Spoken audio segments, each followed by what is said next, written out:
A big part of our friendship lives in the insults. You tell me I'm a piece of shit, and I tell you that you have no one else who likes you if you're friends with such a piece of shit. I tell you that you got a joke of a career, and you say that it's only because you waste your precious time helping lost causes like me. I love that we can tear each other to shreds and still hug at the end of the day. I love that we can both use our highly refined skills as writers to viciously insult each other's character. But what I really need to express, what I don't say enough, and what I will deny having said, if questioned about it later, is thank you. Thank you for being my friend, and thank you for saving my life. It's 2 a.m. and I am not okay. It's the middle of June and the world is slowly opening back up again. It's been a year of lockdowns and I've been going through the worst month of my life in isolation, going through the pain, loss, fear, and grief alone. I'm sitting at my desk, surrounded by boxes, getting ready to move to a place I don't want to be for a reason I don't want to acknowledge. Sweaty palms gripping my desk. I am literally and figuratively white-knuckling through the urges.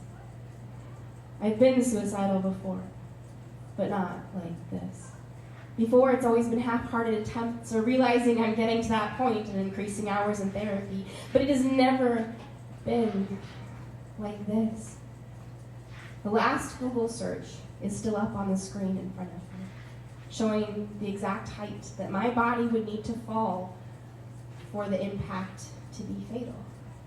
And I know that I have two choices. I can leave this horrible life filled with pain and grief and loss and fear and everything uncertain. Or I can ask for help, because I will not make it through this night alone. I choose to pick up my phone. The text I send you says, "I'm sorry, it's 2 a.m. I need a friend. Please let me come have a cigarette with you." You say, "Of course." When I get there, you come out with your dog. As we walk through the dark northeast neighborhood, I chain smoke and let the chemicals mix with the warm summer midnight air while I choke out the spiraling thoughts in my head. You tell me jokes. You remind me that everyone sucks sometimes. You show me the new tricks your dog can do. You make me laugh. We get back to your house, and before you go inside, you turn back around and look at me, and you say, "I don't know if this helps. In fact, it may just make things worse, but the universe isn't out to get you, because the universe doesn't care about you. It doesn't give a shit what happens to you, but people do. People care. The universe doesn't care if you're okay, but I do, and I think that matters." That was the moment that I knew. It was the moment I realized my life wasn't actually mine to take. I had made the choice, many choices, to share these moments that make up my life with people I love and allow them to love me as well. My life was and is a shared one, which is also what makes it worth caring for, worth living. That was the moment that you saved my life. It's 1 week after I lost my home, 1 week after I had to get rid of most of my belongings and become a perpetual guest in the homes of others who were kind enough to take me in.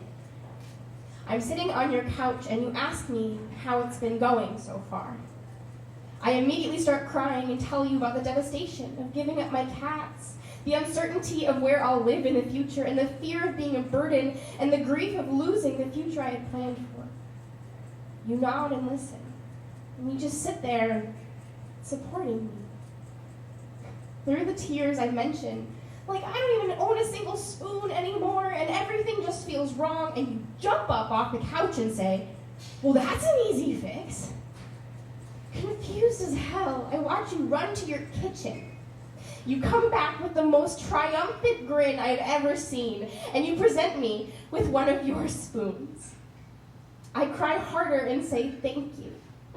Thrilled by the apparent success of your solution, you run and grab a second spoon for me.